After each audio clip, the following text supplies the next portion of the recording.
Good afternoon, everyone. Thank you for coming. We have great pleasure today to host Martin. So, PV roadmap, like other industry, help to focus the intention of industry and research industry to some common targets. It's very interesting to compare roadmap between years to see how the interest shift. The first one for PV was in 2010, I think. A few months ago, there was the new edition, number 6. And Martin was very kind to offer to, first to present the roadmap for 2015, but also to compare that to what was in 2012. And from this comparison, I think that we will learn quite a lot. So please welcome Martin. And please welcome Martin for...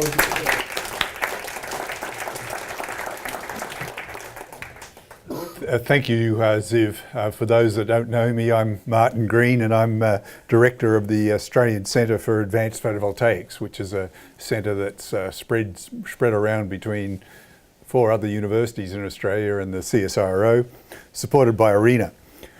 Yeah, as Ziv said, the photovoltaic industry has had a roadmap for the last 5 years or so. Other industries, like particularly the microelectronics industry, which is closely related, they've had a roadmap for decades, and that's been very useful in focusing people upon, what's going to happen in the industry and getting people geared up for the, the type of technology that, the common industry is aiming to develop. So I think, this idea of a roadmap is a really good idea. So the early editions had some limitations, but I think it's improving as a sort of indicator of where the industry's heading. So what I'd like to do today is just sort of go over the roadmap, what's hot and what's not. It gives an idea of trends and, trends that have, seemed apparent in 5 years ago, have some have petered out, some have gained strength. We'll go into that a little bit. One of the things that is hot, however, that I'll be mentioning is the PERC cell. So this is a centrotherm image of a PERC cell, and this is one thing that the present roadmap has a lot to say about the potential role of this type of technology. The other thing that's hot is the photovoltaic industry itself. So I'll just start off by going over a little bit what's been happening there and where people think that is heading. But this is just the new annual capacity additions of different of electricity generation from different technologies. So photovoltaics there is at the front, so you can see how quickly it's grown to become one of the major players within the energy mix in terms of new capacity being added. So this was 2013. We're still waiting for the final figures to come out. 2014, I think early next week they'll come out for official industry association figures for how much the industry's grown. But photovoltaics is now becoming one of the largest sources of new electricity generation, and that trend is expected to continue or even accelerate. So this is a recent presentation by Bloomberg. So this is showing the same type of information, but in a stack graph this time, new capacity additions of photovoltaics, wind and hydro on this side, and of the conventional fossil fuels on this other side here. So 2013 was quite interesting in that there was actually slightly more renewables or low carbon energy generation sources added than the fossil fuels. And that trend is become very much more positive, as you can see from this graph here. The renewables, clean energy sources are going up, and the fossil fuels are going down, as you can see there. But 2015, this year, promises to be quite an interesting year. It could be a turning point in that photovoltaics is poised to become the largest source of new electricity generation worldwide. It's going to be a fairly tight battle with photovoltaics, wind, gas and coal all predicted to account for about 50 to 55 gigawatts of new generation added this year. So it'll battle between those 4 to see who wins out. But Bloomberg has no doubt that photovoltaics will be the clear winner in the following years, as you can see from this yellow region here. So this shows quite a rapid growth in photovoltaics, but if you work out the growth rate, it's only about 10% a year or less, which is quite modest and would be regarded as disappointing growth historically for the photovoltaics industry. So things could even be more explosive than indicated in this graph here. Where might we end up? This is a graph I like that was developed by the German Advisory Council on Global Change, published in 2003, but actually generated a couple of years earlier. But they were looking at sustainable ways of generating the energy the world was going to need over this century. And they predicted that the need would grow 4 times over the century. And they identified solar energy as the only sort of sustainable source that was available in large enough quantity to sustainably supply that growing demand. So they saw a massive role for solar, growing to 25%, not of electricity generation, but total primary energy production by mid-century, and the vast majority, I think it's 64% of the total energy by the end of the century. So this was obviously a very, aggressive prediction, particularly considering that when it was done, there was only about 1 gigawatts of photovoltaics installed worldwide. So there'd been no sort of prior experience with these types of levels of photovoltaics. On that graph, photovoltaics is not, really appearing there until, the 2020s, 2030s, and there is a very thin line. But if we look at the graph in a slightly different way, oops, I don't need to do that. Plot it logarithmically, the red lines show the figures that were actually used in preparing the graph. So this was the PV uptake that was assumed in preparing that graph, leading to 25% of the world's primary energy by 2050, and similarly for wind and nuclear. And the green shows the actual experience. So, wind has been staying pretty much as predicted, in that. Nuclear slightly down for a couple of reasons. But photovoltaics has grown much more quickly than was imagined. And if you see where we are now, this year we'll generate, over 1% of the world's electricity, so the first sort of landmark achievement for the technology. But, it's now 7 years ahead of the rather ambitious predictions that were made in that study. So, reaching this 25% of world's energy by 2050 might no longer sound like mission impossible like it did when that graph was released. Those Bloomberg figures, it's all that you need to get there is to keep to the left of this red line, and those Bloomberg figures that were out to 2030 kept the technology to the left of the red line, even though they weren't very ambitious. So up to 2030, we're likely to be a year or 2 ahead at the minimum, I think, of what's projected here. But things could happen much more quickly, and we could stay 7 years ahead. That's just a bit of a preamble. This is the roadmap itself. So it was released on the 29th of April, so it's only 4 or 5 weeks old now, but it's looking at the results for 2014 and the projections for 2015 and the following decade of how the different aspects of the industry might evolve. I gave this talk 3 years ago, so it's quite interesting to see the changes that have occurred since then. One of my criticisms of the roadmap then was it was very European orientated. It's got a lot more manufacturing and Asian input this time. So those little highlighted areas are companies and individuals that actually involved in the production industry and bringing a broader consensual base to the predictions of the report. So so some of my early criticisms of being too European orientated have been addressed in this version. So it's getting more realistic, I think, in some of its projections through that additional involvement. So just recapping, it goes through all the different stages in cell processing. So I'll just recap those for the people in the audience that mightn't be as familiar as I know some of you are. But you start with this purified polysilicon source material that is shown here in a crucible. You form ingots. This is one way of forming an ingot, a large multicrystalline ingot. You get the ingot into a quasi-square type of brick type of format, as shown here, and then you slice up the brick like slicing a loaf of bread, and this is the wire sawing approach that the industry used. So very slowly you work your way through the brick, ending up with wafers of silicon, little thin wafers of material. These are then processing, so this is just an outline of the processing sequence. The wafer is converted into an active solar cell, and then the final stage is actually encapsulating the cells into a package here known as the module. So some manufacturers do this whole sequence. They prepare their own pure silicon and they produce their own modules, but others do various stages of this processing. And there's 4 well-defined breakpoints now. So some, and material produced at these breakpoints is more or less a commodity on the market at the moment. So purified polycrystalline silicon is one commodity.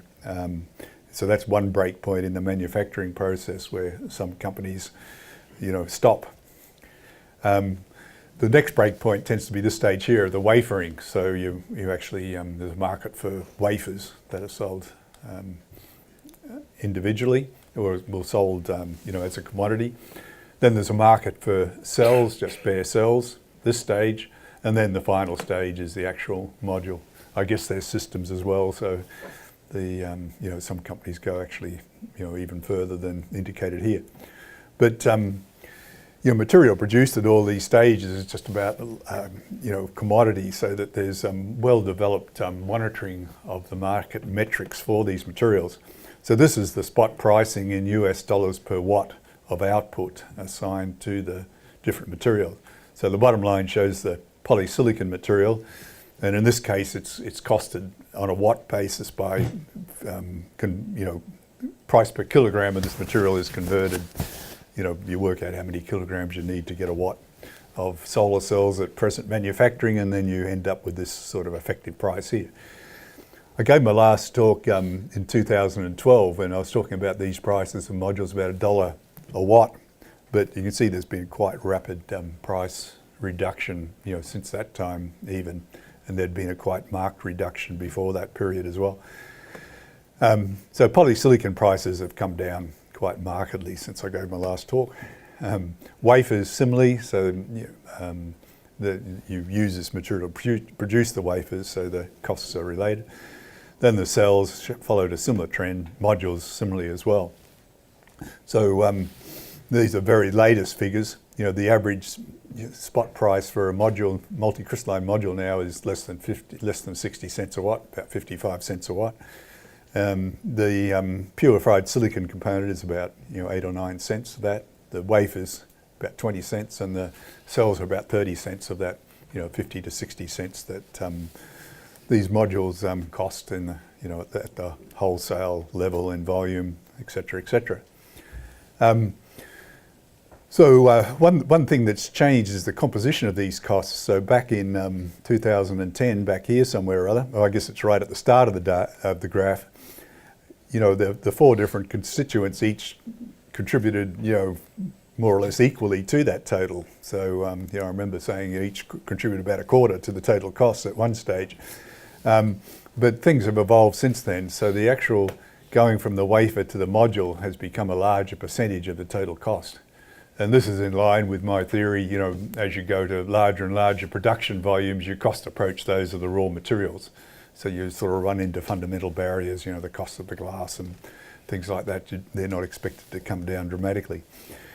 The cell and wafering, which are sort of the processing type costs, they're coming down as a fraction of the total costs, and that's what you expect as you go to larger production volumes and things. The actual cost of converting the raw materials into something useful goes down as you refine all those processes and so on.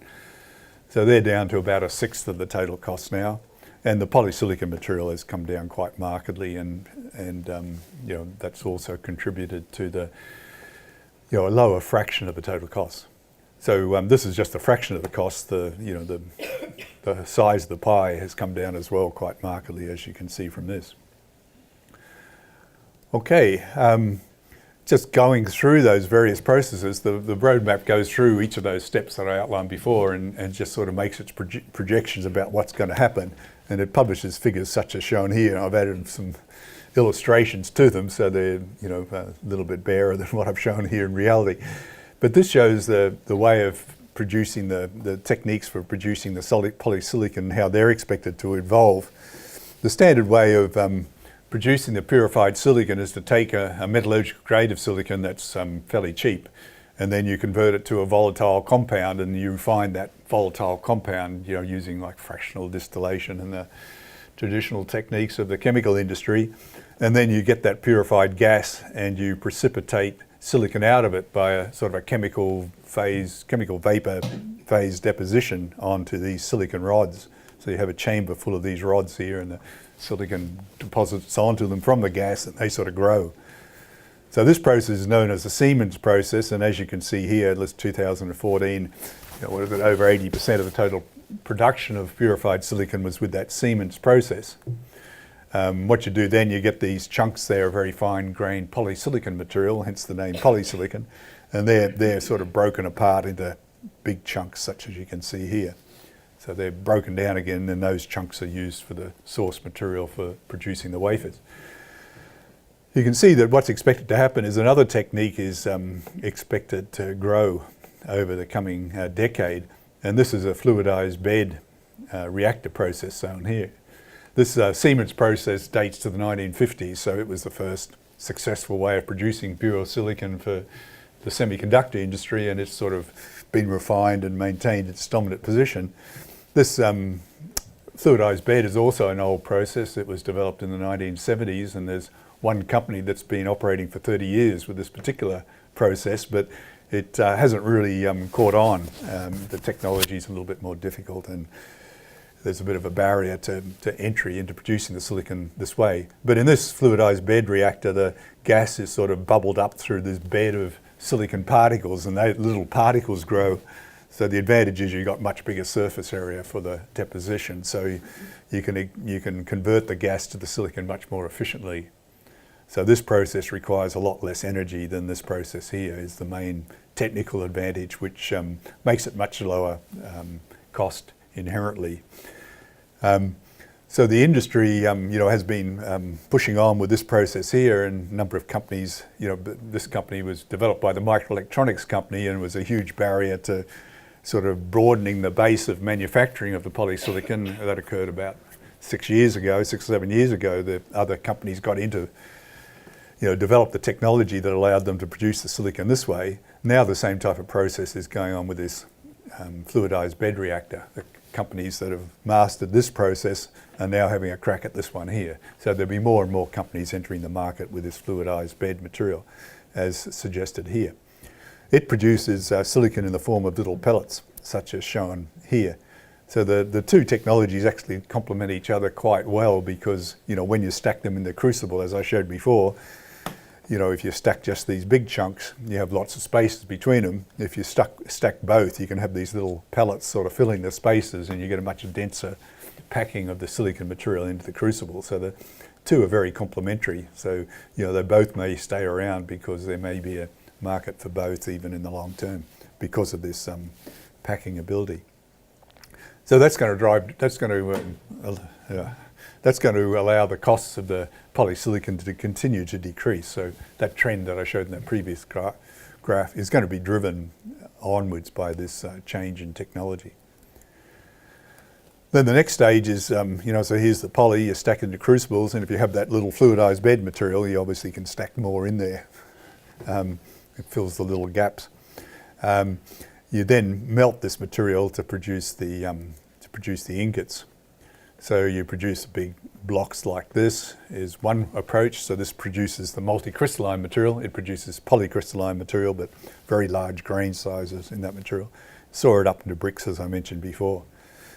So this is just projections for what's going to happen in this aspect, and this is going to drive down the costs of wafers. So, even though we've seen these large cost reductions in the industry, there's a fairly clear path to ongoing cost reduction. So that's why, companies like Bloomberg are so optimistic about the future of PV. The costs are low now, but they're going to get lower because of all these technical improvements. So at the moment, these ingots, the generation is the number of bricks you can cut out. These bricks are 6 inches square, or 156 millimeters square. So this is generation 5 technology, where you cut 5 by 5 bricks.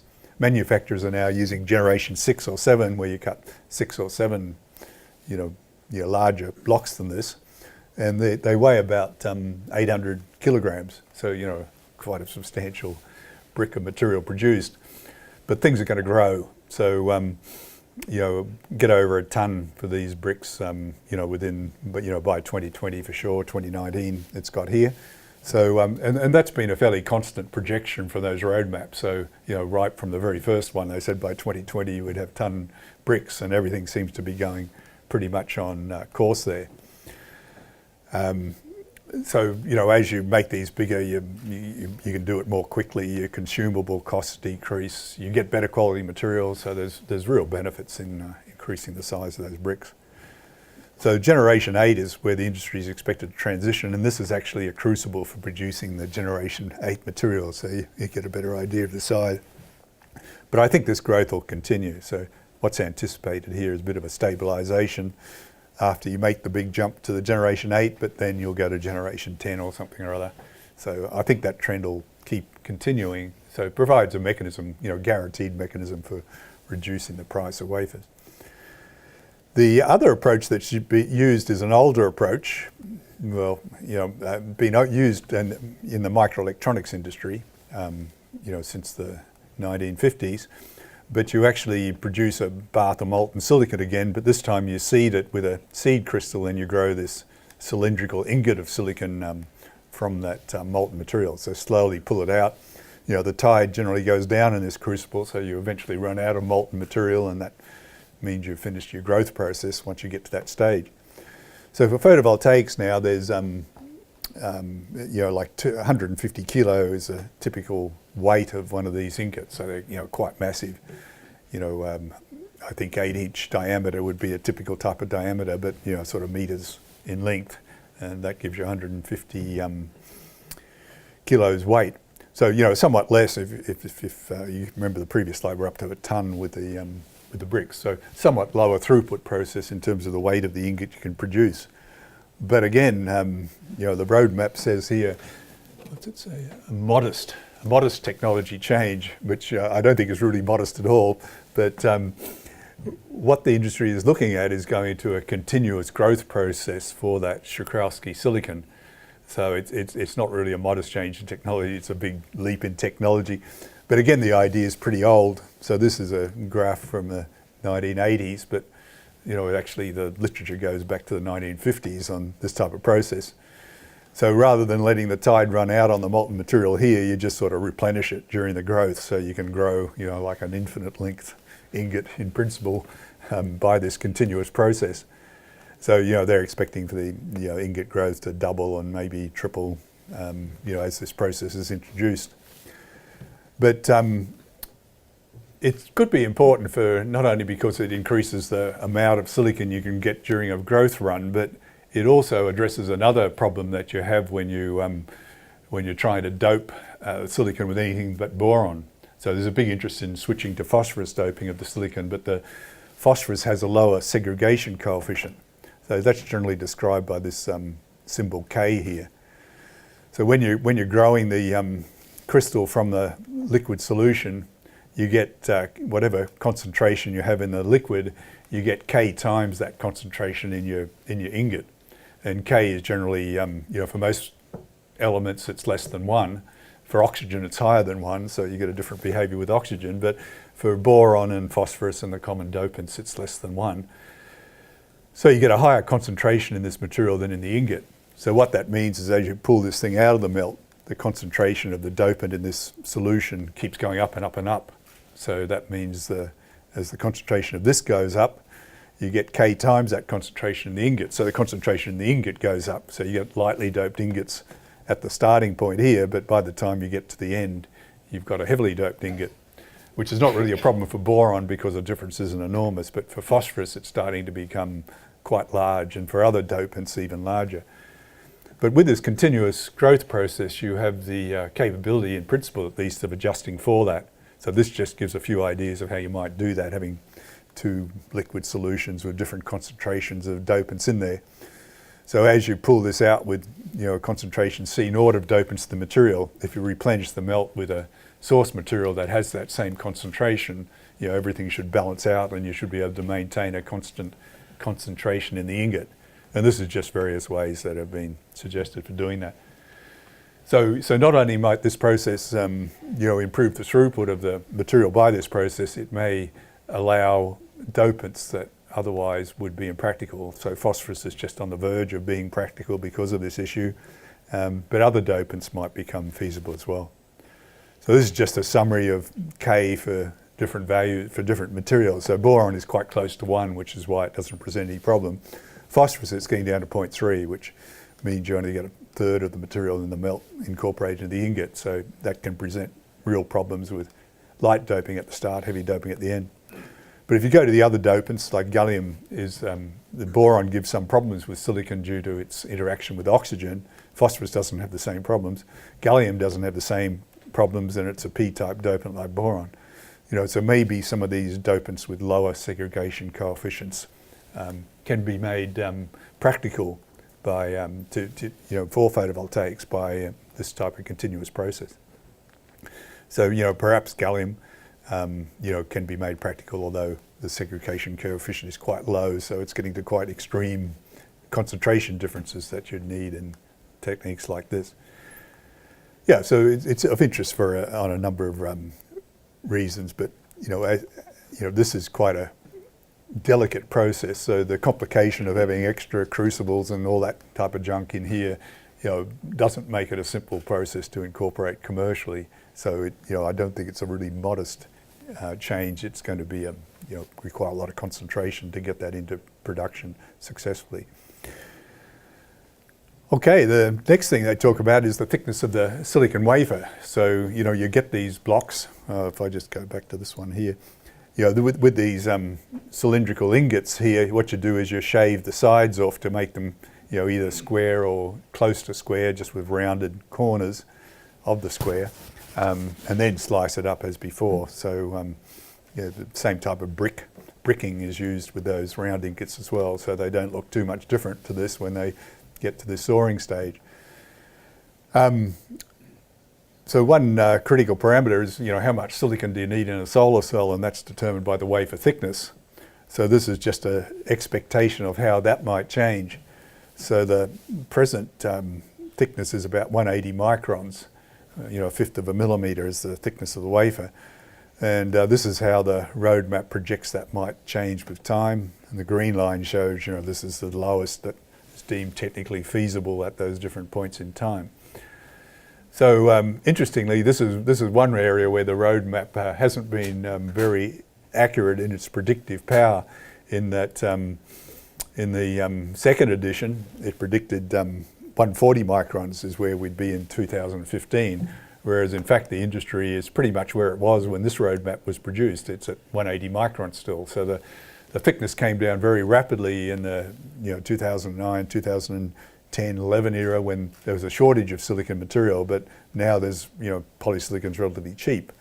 There hasn't been the same pressure to decrease this thickness, and it's actually very much thicker than what everyone was expecting 5 years ago, or when the first roadmap was done. I think it was 130 they were expecting to be out.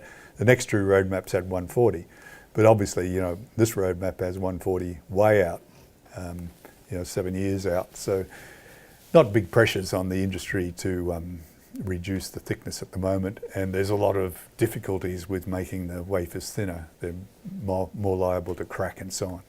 So perhaps this will be put on the back burner in future editions as well, and we'll always be 5 years away from going to 140 micron wafers. One possibility. So unless there's a big increase in the price of polysilicon, the pressure to bite the bullet and go to thinner wafers will not be very strong. So the soaring process, this is it seems quite simple technology, but actually a lot of work has gone into trying to improve the soaring process. So again, this is the chart shown in the roadmap of different soaring technologies, and this is actually this is for multicrystalline silicon. A transition has already occurred that's predicted here for multicrystalline silicon, for monocrystalline silicon already.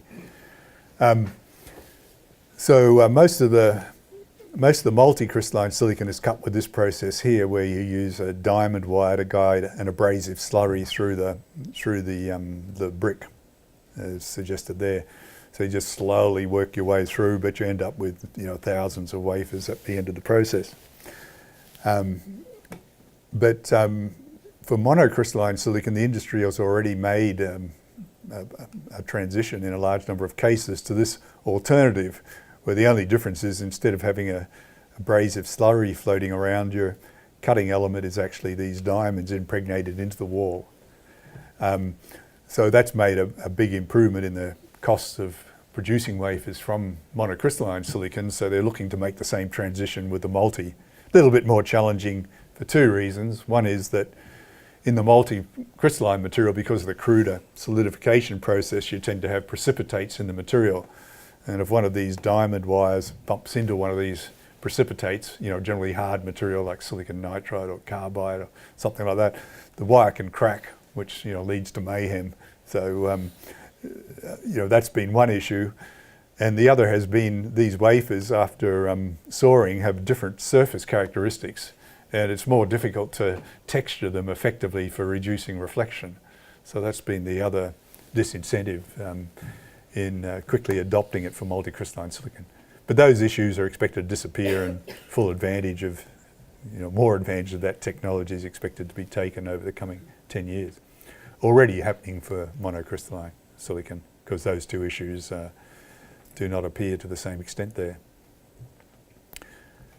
So one parameter that's quite important due to the way the contacting to the cell is made has been the diffusion into the top surface of the cell. So this is my standard drawing of the standard commercial cell, but you diffuse impurities into this top surface here, and the amount of impurities you diffuse is captured by this sheet resistivity, ohms per square of the dopants diffused into here, sort of the conductivity of this layer.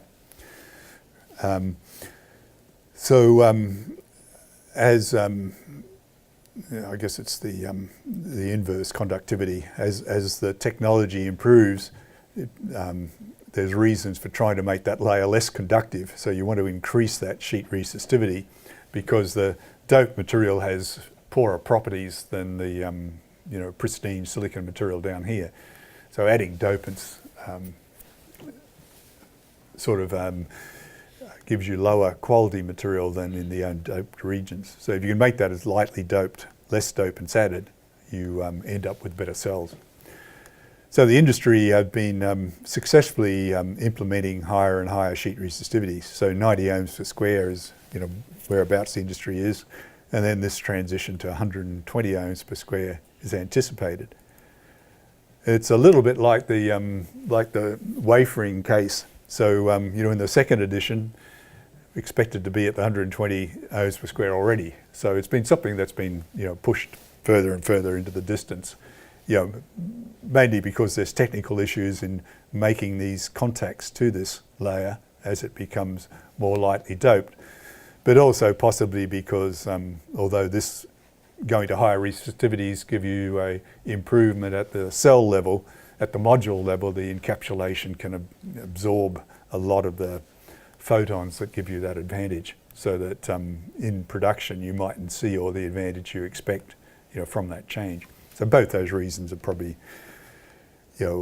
providing a disincentive to go to these higher resistivities. So something again that's getting pushed further and further into the future. Something that is happening quickly though is these finger widths.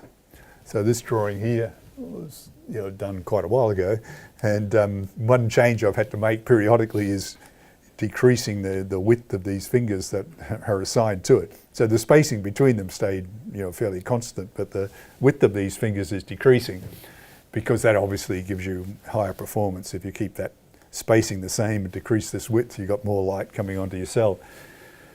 So these have actually come down quite markedly. And when this drawing was done, I don't know if you can see it, but I had 120 to 150 microns as a typical width of these fingers. Now 60 microns is what people are doing in production. So it's actually come down slightly quicker than is expected. So expected this year to go to 50 microns. So this has been an area where things have happened a bit more quickly than what was anticipated a few years back. So not all that much lower, but lower. So things are going well in that respect, the actual metallization. The other thing that this roadmap keeps track of is how much silver you use in the cell. And this became particularly important a few years ago. This shows the spot price for silver dollars per troy ounce. Here with this big spike, a few years ago. When was it? I can hardly read it from here, but 2012 is it? 2011 maybe. Big spike in the price of silver, but it's since relaxed down. But during this period of the spike, the silver prices were just getting prohibitive for cell production, so that a lot of effort into reducing the amount of silver used in the cell. So it used to be about 0.3 of a gram per cell, but it's been now reduced down to about 100 milligrams per cell, 0.1 of a gram per cell here, and that trend is expected to continue. So even with 100 grams per cell, it's still a sizable component in the total material costs. It's one of the largest material costs that enter into the fabrication of the cell itself, so reducing that is a prime target. So this is just the expectation of what's going to happen there. So this just sort of shows a typical cell, and these regions here are where the silver on the front of the cell, these regions here, the bus bars, these big strong conductors going in this direction of the bus bars, the ones going perpendicular to the fingers. So both of those use silver on the top side of the cell. The rear side of the cell, silver is only used in these contacting regions here. So less silver generally required for the back than the front because of the, this is mainly aluminium-based pastes in these other regions on the rear.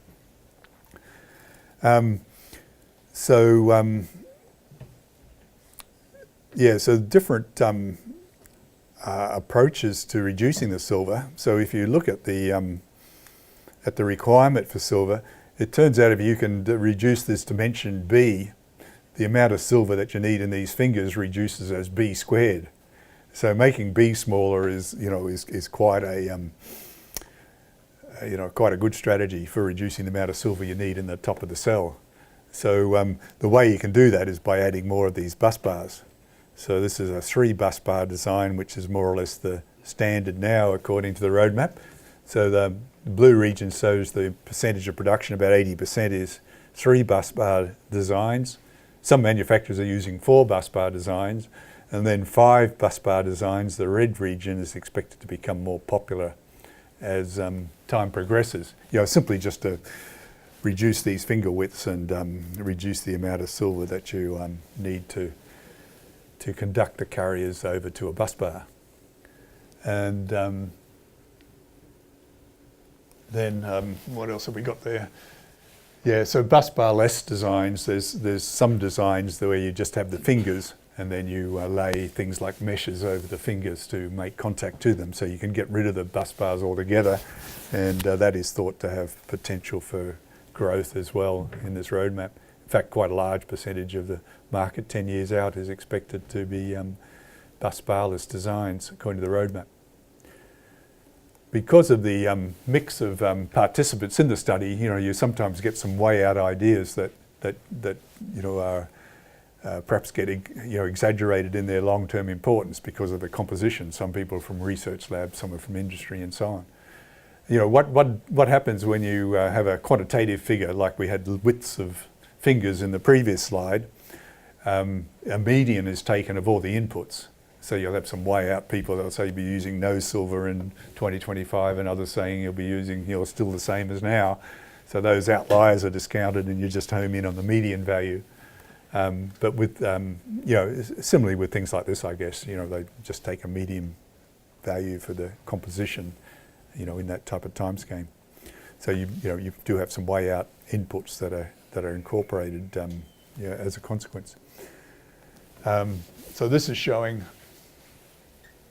So this is just showing the predicted metallization approach. So these metallization features are added by screen printing, the way you screen patterns onto T-shirts, and that's 90-something% of the total production is based on screen printing. But that is also expected to change with time. So expecting, stencil. Oh, wait a sec. Yeah, so these are ways of applying the metal. So the types of emulsion screens now that are used are expected to get replaced to some extent by stencil printing, which is just a more rigid type of screen that's used in the printing, so you can get finer lines. Another idea is to put a thin layer of source material on and then plate it up or something like that. That's expected to grow as indicated there. And then direct plating, where there's a lot of work going on in our group on direct plating of the cells. So that's another growth area that's anticipated to gobble up an increasing share of the market. So yeah, the metallization is expected to change, largely because of the inherent cost of the silver that's used there. That's the driving force for change. If we have another spike in the silver prices, and there's no guarantee that we won't, that'll accelerate some of these trends. If the silver prices relax, really low values, these trends will get put on the back burner, I guess.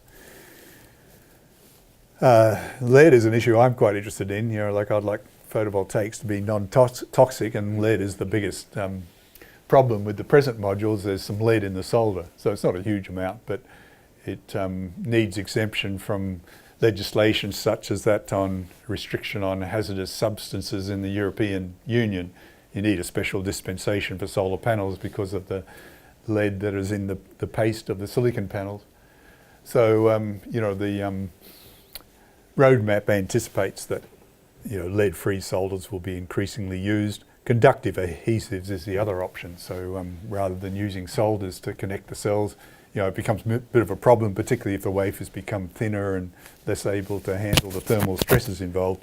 These conductive adhesives provide a gentler way of contacting to the cell.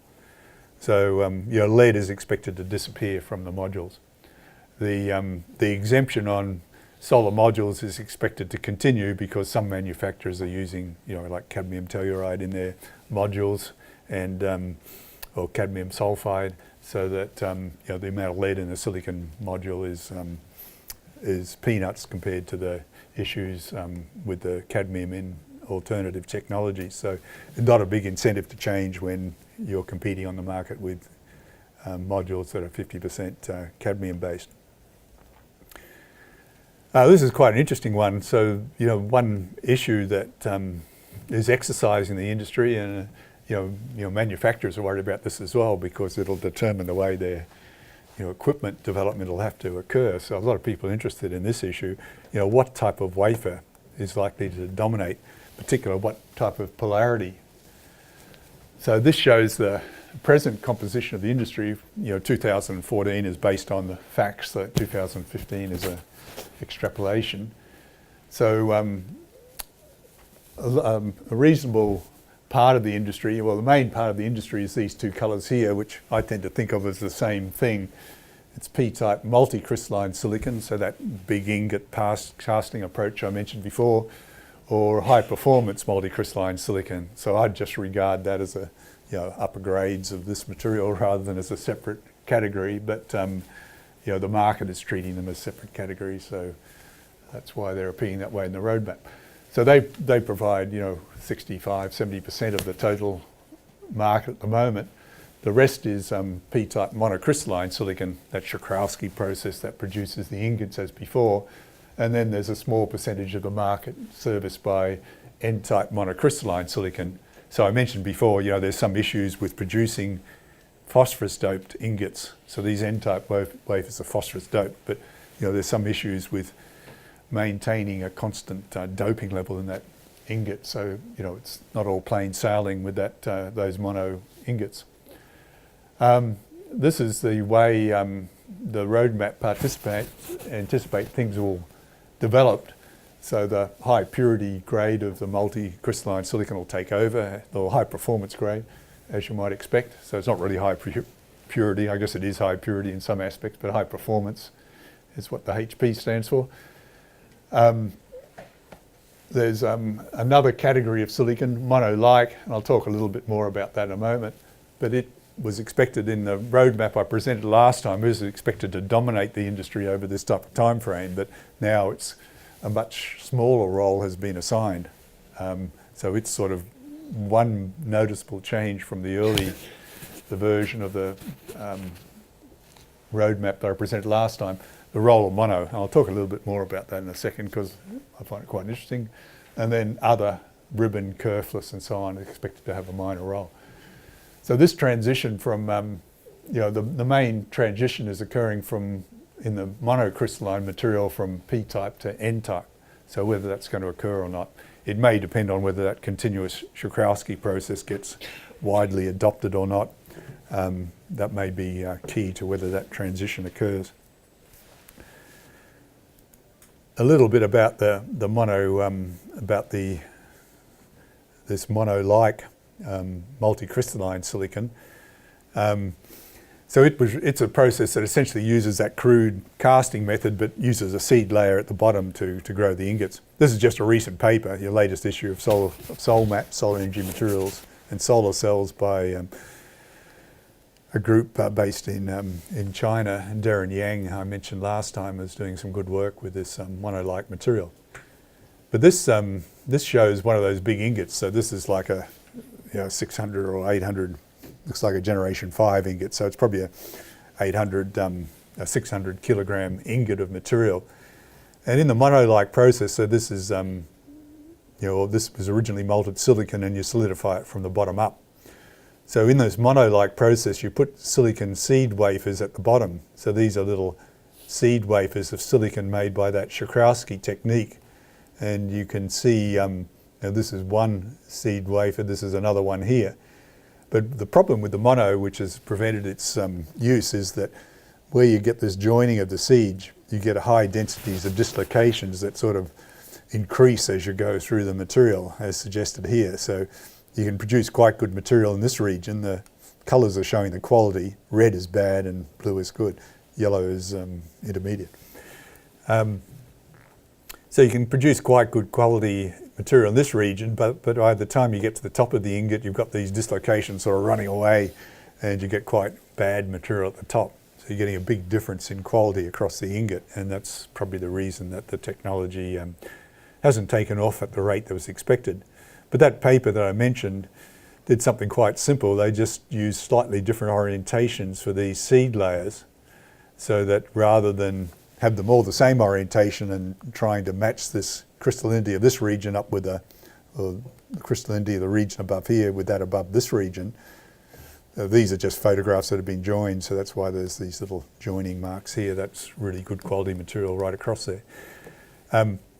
So rather than having the same orientation either side, and the slight imperfections here give rise to these dislocations that multiply, you actually have a slightly different orientation either side. So you encourage a major defect in that region, which then prevents all these minor defects from being created and multiplying, is one way of looking at it. So a simple development like that might be all that's needed to take this type of technology off the back burner again. So that's what I said when I gave the last presentation. There were some problems with the approach talking about this type of thing, but a simple development, and this is one example of what might occur, might suddenly make it practical again. I better get a move on because I'm getting towards the end of my time. Cell technology is one thing particularly interesting to the group here, I guess, but the technology used to make the cells has been predominantly this screen printing approach I mentioned before, but the distinctive feature is the way that the rear contact is made along the rear of the cell here. So an aluminium-based paste is screened, and then it's heated so the aluminium and the silicon alloy together, and then it's cooled. So the aluminium resolidifies, but the silicon is reprecipitated out as a doped layer on the rear of the cell. So that's called the aluminium back surface field technique.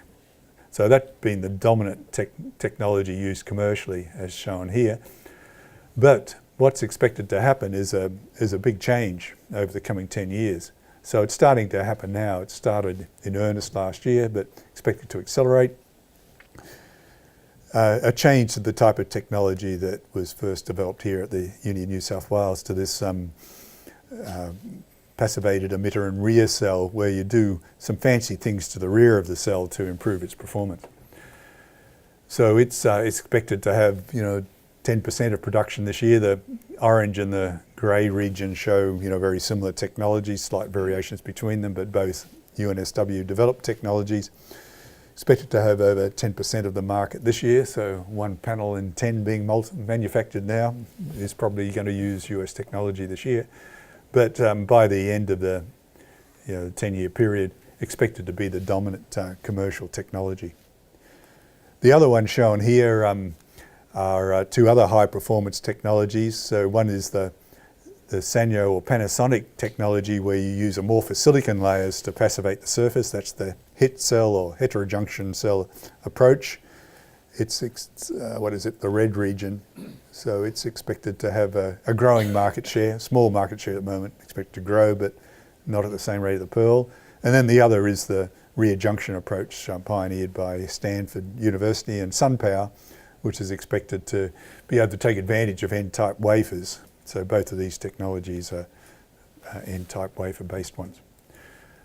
Okay, this just shows independent figures on the growth of PERC technology. So this is just showing growing installed capacity that's been monitored by this market survey company. So a couple of gigawatts installed by the end of last year, making it the second largest in terms of installed capacity in the industry, but that trend obviously growing very quickly.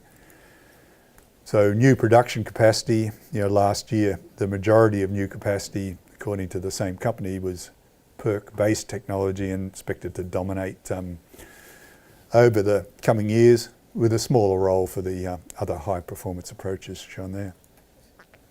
And that's just the shot I showed earlier. Some companies like Centrotherm are offering production lines with guaranteed performance from the PERC, above 20% efficiency is being guaranteed. This is just talking about cell efficiency. I might skip over that because we don't have much time, but expected to go up. Interesting, the projections for efficiency are increasing. They've increased from the earlier surveys, so expected to go up and translate to improved module efficiencies. So last year, module efficiencies between 16 and 20% were the norm, but this is expected to go up, increasing efficiency. Encapsulants, an important area, because as we saw, the moduling costs were becoming more and more important. So, reducing the module costs is important. But ethylene vinyl acetate has been used for these encapsulant layers within the module. And even though there's alternatives that have been talked about, that is expected to prevail as the dominant technology right over this period. So polyolefins are expected to get a bit of a look in, but there's got to be no big changes according to this roadmap. The backsheet has been an important area where we've already seen some big changes, but the backsheet is normally this layer right on the rear of the panel that protects it from the environment and provides electrical insulation. This type of technique here with a Tedlar layer, PET, which is this compound here, polyamide, has been the one of the main players in the industry. The gold standard is a structure like this, but with Tedlar either side. But Tedlar is quite an expensive, quite a very robust but expensive material. So the manufacturers are heading towards getting rid of it entirely and just using this PET, improved formulations of it that reduce the cost of the modules. Some interest in glass modules, that's the grey region at the top. So that's the other development that I think is important there. All these improvements are expected to reduce the costs of the panels. So this is sort of learning curve behaviours expected to continue right up to the terawatt level of photovoltaics produced. So this is the expectation of the roadmap of where you might be with costs and prices in the future. I think there's a confusion between the two there. You're looking at what it means when you come to installing a system. This is what is expected to happen in terms of the system costs. So 100% now, expected to go down to 65% over the next decade, which is about a 4% per year decrease in the system's costs. So steady costs, it's a decrease in the system's costs. So part of that is the module cost reduction, but some reduction in the other system costs, particularly the inverters and the mounting structures. So they're the two big cost reduction areas that are anticipated.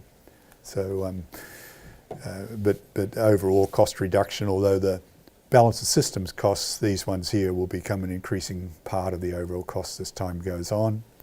This is just levelized cost of electricity. The three lines just show different locations, good sunshine, medium sunshine, bad sunshine locations. But the calculations that were done for the roadmap suggest these lie between 5 and 10 US cents per unit, per kilowatt hour at the moment. these are expected to decrease to 3 to 6 cents over the coming decade. So at 3 cents you can compete with any technology in terms of generation costs. So that's what's expected to occur over the decade. So summary, I'll just go over a few of these because this was the punchline. These are the major changes leading to ongoing cost reductions, in the poly, wafers, modules, systems. So, about 5% a year over the next few years is the type of cost reductions that are anticipated. So with the polycrystalline material, there's a major shift from Siemens process to fluidized bed. The ingots are going to get bigger. I lost my little pointer. No, there it is. Ingots are going to get bigger, and continuous Szykrowski could be the big news of the coming few years. It may allow other dopants to be used apart from boron that's dominated the industry up to the moment. So that could be a big change. The wafer thickness reductions on the back burner and might stay there unless polysilicon prices go up if there's a shortage or major disruption of some type. The diffusion sheet resistivity increases of the diffusion in the cells has been slower than expected, but again, gradual increase in the sheet resistivity expected. So after 30 years, this aluminium back surface field approach has been the dominant commercial technology for 30 years, still 90% of the production. It's expected to get displaced after that 30-year dominance by one of the higher efficiency processes, particularly the PERC type process developed here and its variants. The other noticeable trend is a move from Tedlar to less expensive PET back sheets. So that's lowering the costs of making the modules. So these are the major trends that were predicted from there. But the punchline is plenty of opportunities for ongoing cost reductions in the industry due to the accumulated effects of these changes. So thanks you very much for your attention. I'm sorry I went so long, but still time for a couple of questions.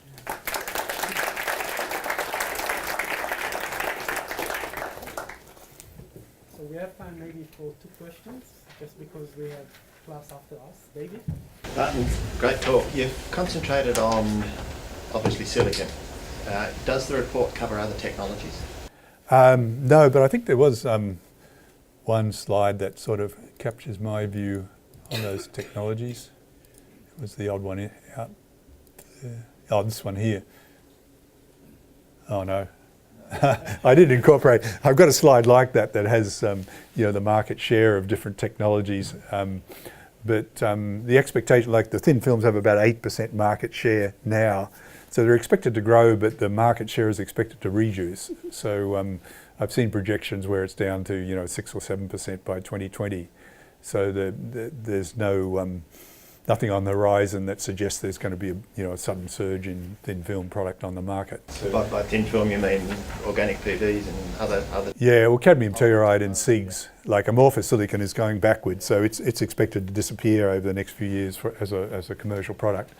But CIGS is expected to grow and cadmium telluride more slowly, although CIGS has not really lived up to its expectations in terms of growth. So I quite doubt that, because I see it much more expensive than cadmium telluride, and find it difficult to compete with cadmium telluride on the commercial market.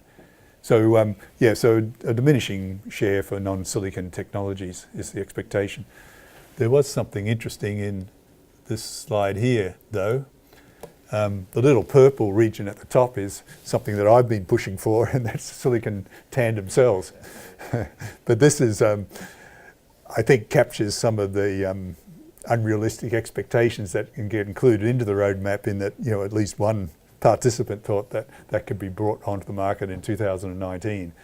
So to do that, you'd have to be testing prototype product now, and no one's even made a decent cell in the lab. So it's just sort of a completely unrealistic expectation to see that on the market at that time frame. But still, some of the participants obviously thought that was not an unrealistic expectation.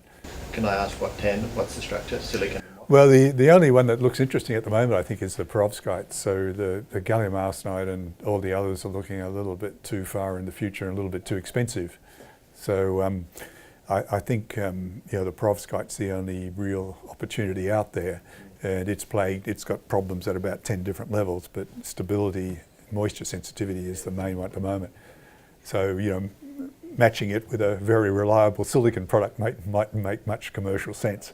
So you have to greatly improve the stability of the technology by orders of magnitude to have a viable product. So that's years off at least another 5 years off from this expectation. I'm probably more familiar with the microelectronics roadmap, which was purely driven by trying to keep in with Moore's law, I guess you would say. What do you think the drivers are here? Is it really, did they want the result of a 5% reduction every year, or was it a genuine was that a genuine outcome? I mean, what do you think the... Yeah, it's really just based on the expectation of those participants, where the industry will be. So I got asked to participate this year, but I thought I'd step back because my opinions were largely derivative rather than being based on being at the coalfront. But you get asked, what line width do you think silicon will be in 2019, 2025, that type of thing, and you just put down a number.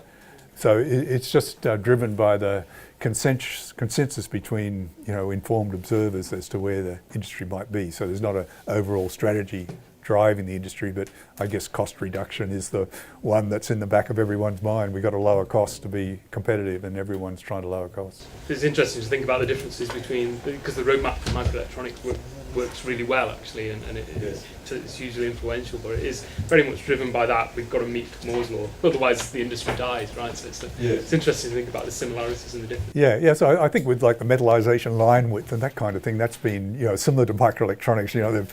So it is very similar, isn't it? But so that's happened more or less as planned. So that's been one thing that has sort of followed the expectations from 5 years ago. But some of the other areas, market forces haven't pushed the industry in the direction expected. Okay, let's thank Martin again.